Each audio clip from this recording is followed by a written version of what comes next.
Saludos, estimados amigos, compatriotas ecuatorianos y del mundo que nos ven a través de la señal online en el programa Con el Dedo en la Llaga.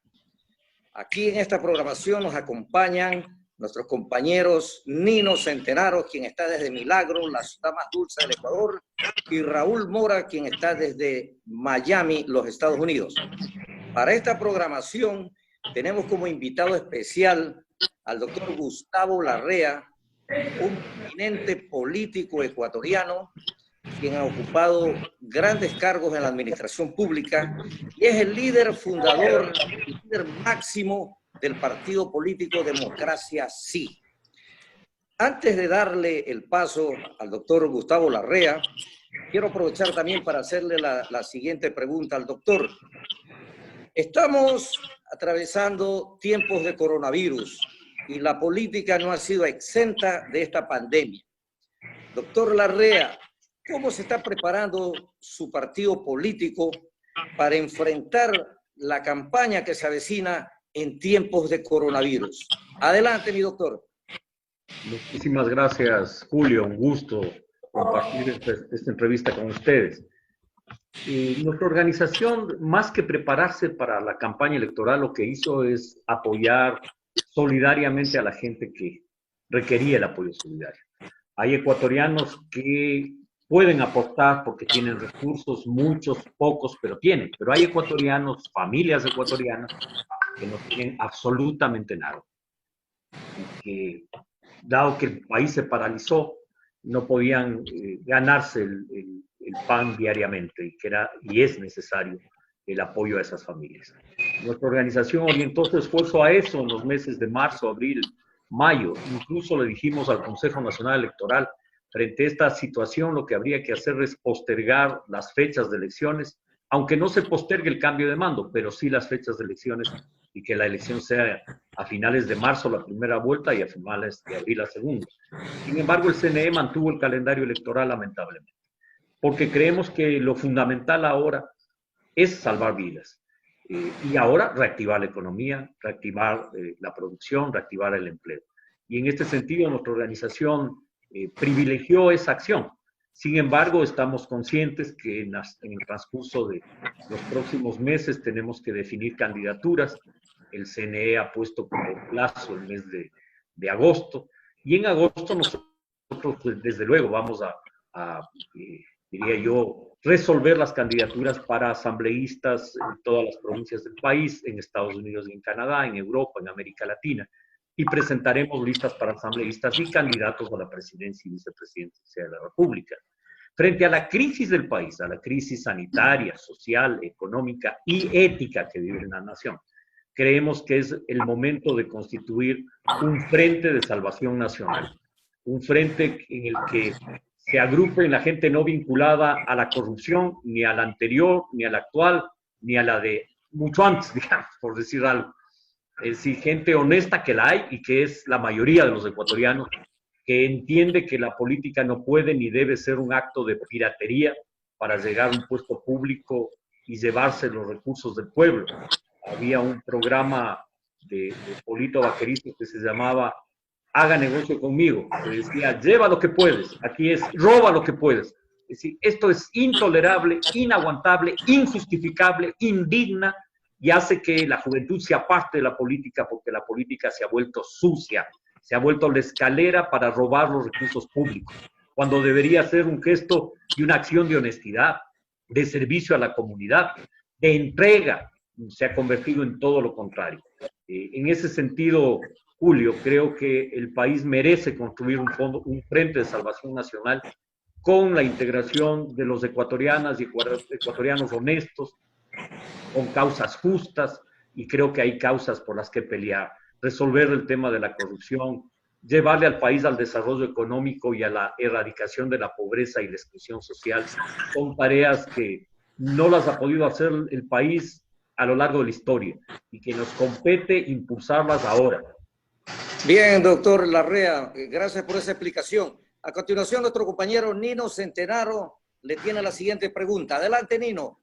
Un gusto tenerlo, doctor Gustavo Larrea, un máximo exponente notable dentro del acontecer político nacional y por qué no decir mundial, un gran líder de un movimiento que se creó en poco tiempo, Democracia Sí, y que dio resultados. Fue la segunda fuerza política en los alcaldes y prefectos y que también ha sabido escoger las personalidades, porque justamente en esta pandemia donde hemos visto dos prefectos históricamente con grillete, salieron de la cárcel y están en la prefectura haciendo un trabajo que no se ve, porque justamente los cantores del Guayas ya se está armando la revocatoria o el pedido de renuncia. Pero la pregunta específica para usted, doctor Gustavo Larrea, es que sus candidatos para la próxima elección, porque usted supo escoger, porque no hemos visto escándalos ni para los alcaldes elegidos por Democracia Sí, ni los prefectos de su tienda política, ¿cuál va a ser la candidatura presidencial de esta organización que es la segunda fuerza política del Ecuador? Díganos con el dedo en la llaga, mi doctor. Nino, un gusto. Mira, recordarte que tu padre Humberto hizo política en la época en que mi padre Hugo Larrea Benalcázar hizo política, muy amigo de Humberto y Hugo, tu padre y mi padre, que hicieron política para servir a la sociedad, no para servirse de la sociedad. Ese es el espíritu que nos debe animar siempre. Y te digo un tema que me parece importante. Nosotros vamos a escoger las candidaturas en el transcurso de los próximos 2 meses y en agosto la anunciaremos al país. Yo no hago política por interés personal. Si fuese por eso ya hubiera ocupado cargos públicos. No es mi interés es llegar a hacer cambios en el país, hacer política por vocación, por convicción, por compromiso y no por oportunismo político. Por lo tanto, yo puedo ser candidato como puedo no serlo. No me quita un segundo de mi vida ese tema. Si es que tengo que servir a la patria, lo haré desde el puesto que me toque hacerlo. Como simple ciudadano, como lo he hecho gran parte de mi vida, como funcionario cuando lo he tenido que ser. Y si me toca ser candidato, lo seré y lo llevaré con dignidad. Y si tengo que apoyar otra opción, la haré con la igual dignidad. Porque creo que hay que deponer intereses personales, grupales, en aras del interés nacional. Este es un momento muy complejo para el país, tal vez el momento más difícil de nuestra historia. Y hay que responder con dignidad, con altura y saber subordinar los intereses legítimos por el interés común. Por lo tanto, si es que tenemos que apoyar a otra personalidad, lo haremos. Y si es que yo tengo que tomar la bandera, lo haré con la misma dignidad. Muy bien, doctor Larrea. Raúl Mora tiene una pregunta para usted. Adelante, Raúl. Buenas tardes, doctor. Le saludo desde aquí de Miami. Mire, yo siempre he querido hacer una pregunta a usted con referencia a que siempre escuchan el nombre Gustavo Larrea, inmediatamente identifican como un hombre de izquierda y también con una personalidad que estuvo en sus inicios con Rafael Correa. Incluso todos sabemos que usted fue el ministro de gobierno de Rafael Correa. Pero desde prácticamente se impuso las medidas, usted recordará, de la plusvalía y también la medida de salvaguardas, su movimiento, Democracia Sí, incluso personalidades, tengo amigos que estuvieron en las calles de su movimiento, como es el caso de Andrés Valdivieso, que tengo entendido que es el director de la provincia de Pichincha de Democracia Sí, salió a las calles a protestar en contra de Correa. Yo quiero que usted me explique dónde existió ese punto de ruptura con Correa. Y también quiero que también nos explique, porque mucho se decía que usted tenía vinculación de una manera u otra con el gobierno actual de Lenín Moreno. Esa es una pregunta que a mí toda la vida me ha quedado realmente. Varias preguntas. La una. Sí, yo tengo una vocación por lo social, una vocación por la inclusión social y una vocación de luchar contra la pobreza. Eso me ha animado a mí toda mi vida, desde mi juventud, y he peleado toda mi vida por los derechos de los ciudadanos. Creo en inclusión social. Hoy mismo Estados Unidos está viviendo protestas ante la barbaridad del asesinato de un joven por parte de un policía, por discriminación racial. No creo que el mundo merezca ningún tipo de discriminación. La Declaración Universal de los Derechos Humanos habla de que los hombres y mujeres nacemos libres de iguales. Nuestra Constitución dice lo mismo. Todas las religiones dicen los seres humanos somos hijos de Dios y por lo tanto iguales. Yo peleo por la igualdad social, contra la exclusión, por ninguna razón un ser humano, porque sea flaco, gordo, chiquito, grande, negro, blanco, azul, indio, debe ser discriminado por ser mujer, por ser adulto, por ser viejo, por ser niño, por ser... Ya basta, carajo, de discriminar a los otros seres humanos. Los seres humanos debemos entendernos como iguales, con absoluto respeto. Hubo un expresidente que bulleaba a la gente en sus cadenas de televisión, que vejaba precisamente por no comprender estos principios básicos del humanismo. En ese sentido, me siento identificado con las tesis de inclusión social y tengo, desde luego, una aspiración, porque en nuestro país logremos erradicar la pobreza y construir el desarrollo que no hemos logrado en toda la historia. Me identifico con esas causas, pero me identifico también con el desarrollo económico, con la multiplicación de la producción, con la multiplicación del emprendimiento, y más de un país como el nuestro, donde tienes 800,000 unidades de producción agropecuaria de más de 5 hectáreas, más de 1 millón de micro, pequeñas, medianas y grandes empresas que hay que fortalecer.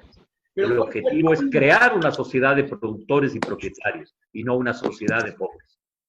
Pero Raúl, ¿cuál fue el punto de desacuerdo, de ruptura? Exactamente, algún interés. Sí, desde luego. Hay un punto de inflexión. Yo dejo el gobierno por discrepancias con el expresidente.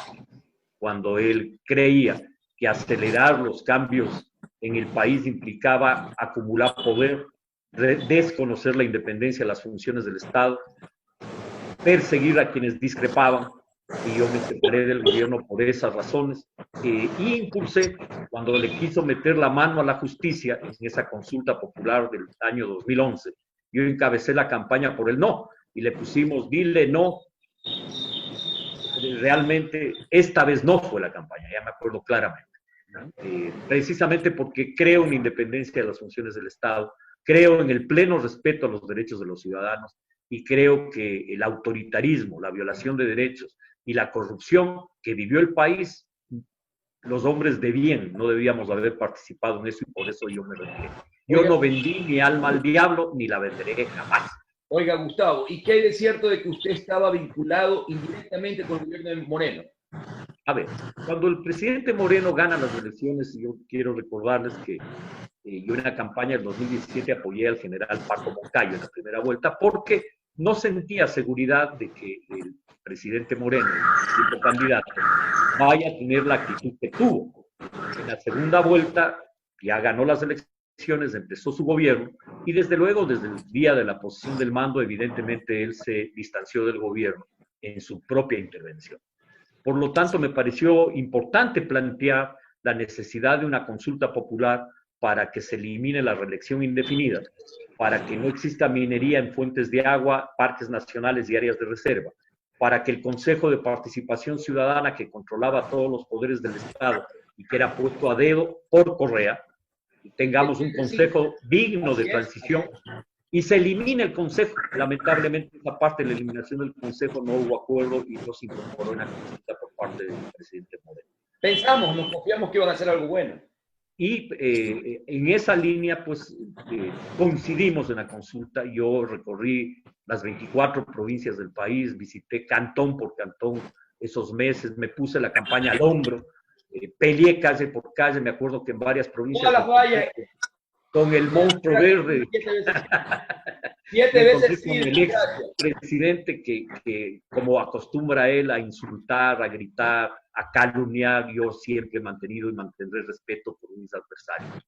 Yo no le decía nada, simplemente hacíamos campaña por el sí y lo derrotamos. Le derrotó el pueblo ecuatoriano. Nosotros pusimos, desde luego, nuestro esfuerzo, como pusieron muchos ecuatorianos y muchas fuerzas políticas y sociales. Terminó eso y creíamos que era el momento de un acuerdo. Ese acuerdo no se produjo, un acuerdo político. Si hubiera habido ese acuerdo, yo hubiera sido funcionario público, pero no hubo acuerdo. ¿Qué queríamos nosotros? La reforma económica. Queríamos una reforma para atraer inversión, para que los capitales de los ecuatorianos que se fueron del país por miedo a ser confiscados, para que los ahorros de los ecuatorianos que se fueron del país por miedo de ser confiscados vuelvan al país. Hoy no vuelven porque hay que pagar 30% de impuestos, pero si pagaran 6, 7%, volverían estos capitales a dinamizar la economía. Queríamos una reforma educativa, que tampoco se produjo, para que le devolvamos a la juventud el derecho de estudiar en la universidad y eliminemos el examen ser bachiller y volvamos a tener cursos preuniversitarios. Para que la educación media que se liquidó en el Ecuador con lo que fue el bachillerato unificado, volvamos a tener un bachillerato especializado, diversificado, técnico, colegios en artes y oficios como teníamos antes y mejorarlos incluso. Porque no puede ser que en nuestro país la educación viva de espaldas a la realidad productiva de cada parroquia y de cada cantón. ¿Cómo vamos a mejorar la productividad si la educación no es una palanca para mejorar la productividad? ¿Cómo vamos a mejorar la ética pública si no tenemos formación en valores humanos de nuestros niños y jóvenes? Y se cree que la política es un acto de poder. Necesitábamos esas reformas. No hubo esos acuerdos y por lo tanto pues, nosotros no participamos en el El año pasado participamos por primera vez en elecciones con Democracia Sí, obtuvimos la segunda votación nacional, 14.5% de votación nacional, y en ese sentido no hicimos alianza con el gobierno, hicimos alianzas provinciales fundamentalmente, y en ese sentido pues no hemos participado en el gobierno. El expresidente Correa todos los días insiste en que yo soy el principal asesor del presidente Moreno. El mentor. Al pueblo ecuatoriano que eso es falso. Yo no soy asesor del presidente Moreno. Si yo tengan la seguridad de que el presidente y su equipo deciden lo que hacen para bien o para mal. Yo no tomo decisiones, por lo tanto no soy responsable. ¿Cuándo se lo extradita a Rafael Correa? Si yo fuese responsable, lo sería públicamente. Nino. ¿Cuándo se lo extradita a Rafael Correa? ¿Cuándo lo tenemos tras las rejas aquí en el Ecuador a Rafael Correa? Yo estuve con el no, porque es democrático, pero Rafael Correa, que ya tiene problemas con la justicia, con el caso Arroz Verde y tantos problemas, ya debería estar tras las rejas. Y no tengo nada contra Rafael Correa, pero la justicia tiene que imperar. Pero, Nino, antes de que el doctor conteste esa pregunta, queremos decirle a todos los miles y miles de suscriptores de Con el Dedo en la Llaga que nos están viendo en vivo, estamos con el doctor Gustavo Larrea, el líder máximo y fundador de Democracia Sí, quien ha venido a esta entrevista, muy gustoso. Y queremos aprovechar, ya que estamos hablando de la corrupción, doctor Larrea, la corrupción nos está llevando en peso a los ecuatorianos. Cada día, cada momento, el pueblo ecuatoriano se levanta con una amarga noticia de que tal o cual funcionario ha sido apresado o le han descubierto algún tipo de corrupción y sobreprecios. Más aún en pandemia, donde muchos ecuatorianos han muerto por culpa del coronavirus. Doctor Larrea, en caso de usted llegar al solio presidencial de su gobierno, ¿qué haría usted para erradicar este virus, este mal que está peor que el coronavirus, que es la corrupción? El frente en el que nosotros participemos, sea yo o no candidato, va a impulsar una política de cero tolerancia a la corrupción. Nosotros creemos que hay que impulsar reformas que debieron hacerse hace rato. Por ejemplo, el examen previo de Contraloría a la contratación pública. Es decir, no es posible que la Contraloría haga el examen después de que ya se han llevado la plata y han fugado del país. Es coincidencial que no fugue alguien del país. En los casos de los 16 exministros de Estado y 14 exgerentes de empresas públicas que están presos, la mitad y la mitad prófugos, los que cayeron presos fue de casualidad, porque el resto ya fugó con la plata. Por eso es que no se recupera la plata. Los exámenes tienen que ser previos. La Contraloría y la Procuraduría General del Estado deben proceder a investigar y dar un dictamen previo a la contratación pública. Eso es fundamental porque ese es un candado para controlar la corrupción. La segunda acción es que lo que hoy es letra muerta, que las instituciones públicas transparenten todo el proceso de contratación, la mayoría no lo hace pese a que conste en la ley. Hay que tener una exigencia y sancionar penalmente a los funcionarios que no cumplan con la ley, para que exista control de la ciudadanía, de los medios de comunicación y desde luego de la Contraloría y Contraloría General del Estado, de todos los procesos de contratación. Este CERCOV y toda la mamarrachada que hicieron para centralizar la corrupción, hay que desbaratarla, hay que tener una política de contratación pública abierta, transparente. La contratación no puede ser secreto de Estado, tiene que ser pública, conocida por todos. Los oferentes tienen que ser públicos, llamados públicamente para que participen. Los concursos deben tener veeduría ciudadana, para que si se hace un concurso en un municipio, en una parroquia, la ciudadanía esté viendo qué están haciendo. Por la experiencia amarga que hemos tenido. Yo digo, por valentía de la señora fiscal, por compromiso de la Fiscalía General del Estado, hoy sabemos, y por denuncias de medios de comunicación, los casos.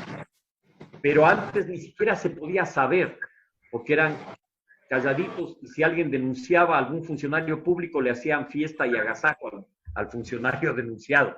Hoy por lo menos tenemos algo de independencia de funciones del Estado, y por lo menos estos casos lo sabemos, antes no lo sabíamos años después, como el caso del arroz verde, como los casos de los negociados de la refinería de Esmeraldas, Petroecuador, la refinería que no existe en Manta, que costó $2.000 millones, y Achay, que costó 1.500 millones. Claro que hay razones para estar indignados con estos señores. No es que no hay razones, hay de exceso de razones para indignarnos los ecuatorianos. Pero hay que hacer estos cambios. La Asamblea Nacional ha estado callada, muda, media tonta la Asamblea.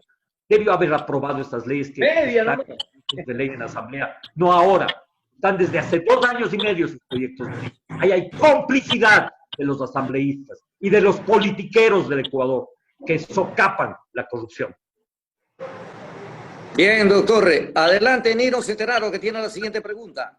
Es tener un lujo aquí, tenemos a don Gustavo Larrea, un exponente grande, ha sido asambleísta, también diputado por los años 84 con Fran Vargas Pasos, por Pichincha, tengo conocimiento de causa. Pero mi pregunta es, ¿usted está de acuerdo o no en crearse una nueva provincia? Porque Guayas tiene el problema de 25 cantones. Ya Guayaquil con la pandemia y con los actos de situaciones críticas que vivió, que no pudo ni con Guayaquil mantener la vigilancia en los diferentes estamentos, no puede con los 24 cantones restantes que tienen problemas de corrupción, falta hospitalaria. El Durán no tiene hospital, no tiene agua. Nosotros tenemos Milagro, problemas de sanitario, no hay botadero de basura, tantos problemas. De Colime se le vinieron los puentes abajo. Hay problemas por todos lados en los cantones que son grandes y son dimensionalmente problemas que no se puede atender. Ya la prefectura del Guayas, que ya vemos que Morales está totalmente incompetente. Yo le pregunto a usted, doctor Gustavo Larrea, que es un hombre quiteño de vasto conocimiento, ¿usted está de acuerdo que se crea, porque la Constitución lo permite, la nueva provincia que nosotros estamos evocando, que se llama Eloy Alfaro, se llamaría por ser una ciudad, una provincia ferroviaria que nace desde Durán, Naranjito, Bucay, El Triunfo, llega hasta Naranjal y un gran territorio como la parte de Colibes, Balsán, El Triunfo? Entonces, ¿usted estaría de acuerdo en crear una nueva provincia? La Constitución lo permite. No es separatismo, mi doctor Larrea. Mira, es la primera vez que escucho la propuesta. Difícil contestarte como ping-pong, decir sí o no.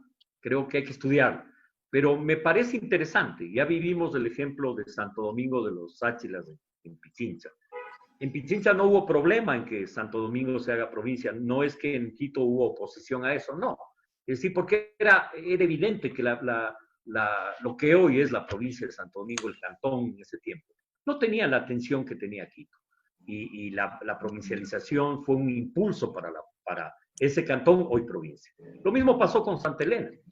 Por lo tanto, sí hay una posibilidad, sí hay la necesidad de impulsar una política de desarrollo local, de desarrollo regional. Vale la pena pensar en esa opción. No estoy en contra de esa opción. Sin embargo, creo que hay que hacer un estudio profundo, ver, porque hay otro tema que me parece clave. A veces los problemas están también en los municipios. también está en la falta de una planificación y de una política de desarrollo local sólida, de desarrollo productivo sólido. Yo cuando digo la educación debe estar vinculada a la producción, me refiero a que tú tienes que tener bachilleratos de acuerdo a lo que produces. Si produces cacao, café, caña, arroz, tienes que tener bachilleratos técnicos. Aquí en la sierra debería haber bachilleratos técnicos en flores, en fruta, en hortalizas. Es increíble que la educación no sirva para un carajo en el país. Y lo digo con esas palabras. Porque tú tienes producción en la costa de banano, café, cacao y ni un solo colegio técnico. Producción de camarón y no hay colegios técnicos. Hay un college, algo similar al college, lo que tenemos en Estados Unidos. Exacto. Es decir, bachilleratos técnicos y la posibilidad de que tú puedas ir a la universidad a estudiar la carrera de tus sueños, los que quieran ir.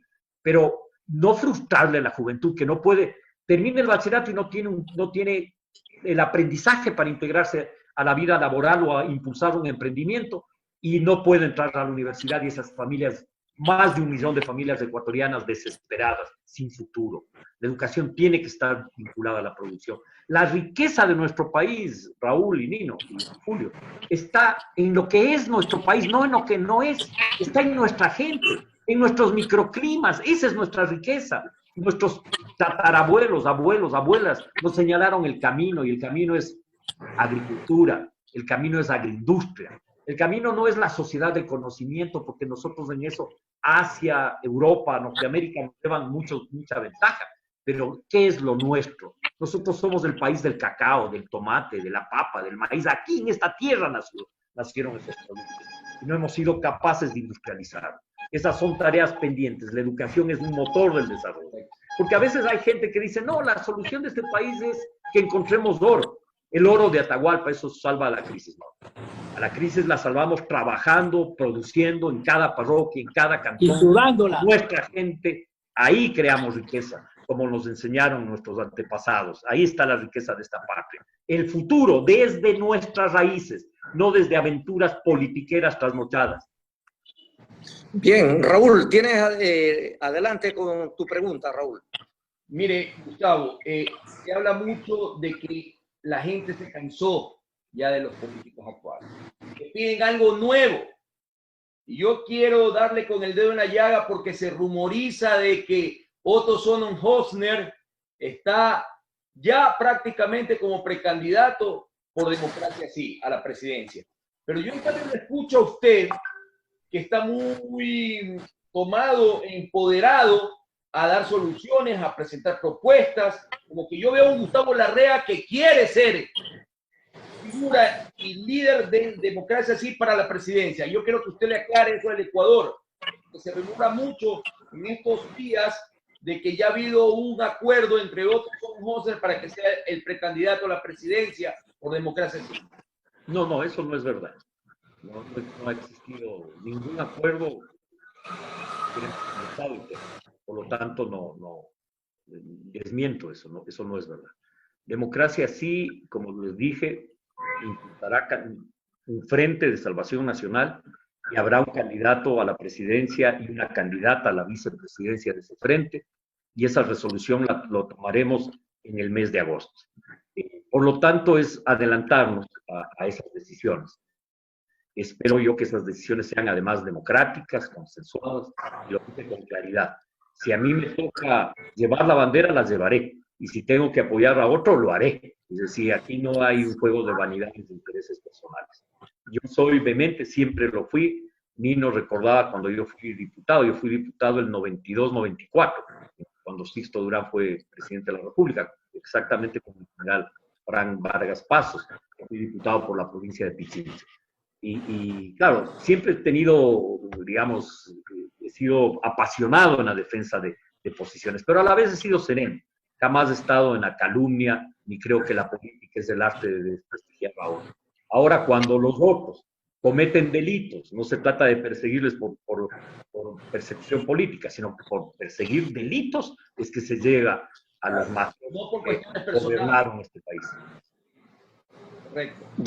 Doctor Gustavo Larrea, me permito hacerle la siguiente pregunta. Ahora en estos tiempos de crisis se ha tenido que tomar de la mano de la educación virtual en vista de que los educandos especialmente la costa, la sierra, no pueden asistir a clases. Entonces, esta educación virtual, que es de los tiempos actuales, eso es el modernismo, es la tecnología, es lo que impulsa al ecuatoriano hacia el desarrollo, pero se ha visto con la amarga sorpresa de que nuestra gente pobre, de los cordones de miseria que están alrededor de las grandes ciudades y ciudades pequeñas también del Ecuador, nos trae la triste realidad de que en muchos hogares no hay ni siquiera el internet, peor una computadora o un celular de estos que le llaman internet, para que estos niños puedan estar tomando las clases. Vimos con gran pena unas tomas que en sectores de Manabí, los estudiantes tienen que treparse a unos árboles para poder tener la señal del internet. En caso que usted llegara a Carondelet, ¿cómo enfrentaría ese reto de la educación? Porque sabemos que la educación, mientras el pueblo sea educado, habrán menos ignorantes en el país y por consecuencia el pueblo sabrá elegir mejor a los líderes, a los que lleven las riendas de este país. Entonces, la pregunta en concreto es, estimado doctor Gustavo Larrea, en caso de usted llegara a Carondelet, ¿qué haría por darle ese impulso a la educación? Creo que vivimos una transición. La pandemia obliga a los jóvenes tengan que no asistir a las escuelas, colegios y universidades, a clases presenciales. Por lo tanto, es una transición obligatoria la que estamos viviendo, con ajustes, con dificultades. En el ciclo Sierra, a partir de marzo, se empezó el ciclo con clases virtuales y más o menos un promedio del 50% de los niños y jóvenes pudieron recibir clases vía online, pero la mitad no. Esa mitad la recibió vía radioeducación, teleeducación y cartillas y libros de aprendizaje. Ahora se abrió el régimen Costa el primero de este mes, sí. Y con las dificultades de una transición. Tenemos que aprender. El gobierno se ha comprometido con el país en que van a ampliar la red, me parece positivo, pero no es suficiente ampliar la red, hay que entregar también ayudas técnicas, computadoras, tablets, para que los niños puedan estudiar. Pero la educación virtual vino para quedarse. Algunos, gente que vive todavía anclado en el pasado, dice, no, cada clase las clases virtuales no sirven. Aquí hay universidades en el mundo entero que funcionan online. Aquí hay una universidad que tiene ya muchos años, la técnica particular de Loja, que hace clases no online, pero que tiene educación a distancia con libros, con textos. Es decir, puede funcionar la educación a distancia. Yo hace años atrás fui parte de un proyecto muy lindo, fue el primer colegio quichua castellano en todos los Andes, desde Carchi al Macará y en Amazonía. Y ese es un colegio virtual, un colegio con textos, un colegio a distancia, no teníamos aulas. Teníamos usábamos las casas comunales, usábamos las iglesias para que ahí los chicos se reúnan una vez por semana, pero teníamos cartillas de autoeducación y guías de trabajo práctico. Gracias, doctor. Los jóvenes aprendían matemáticas, a sumar, a dividir, a multiplicar, en los huachos de las huertas, haciendo agricultura. Es decir, se puede transformar el país y el mundo entero. Es decir, la educación es un instrumento de transformación, hay que aprender a hacer clases a distancia. Hacia ahí vamos. Es terrible que una universidad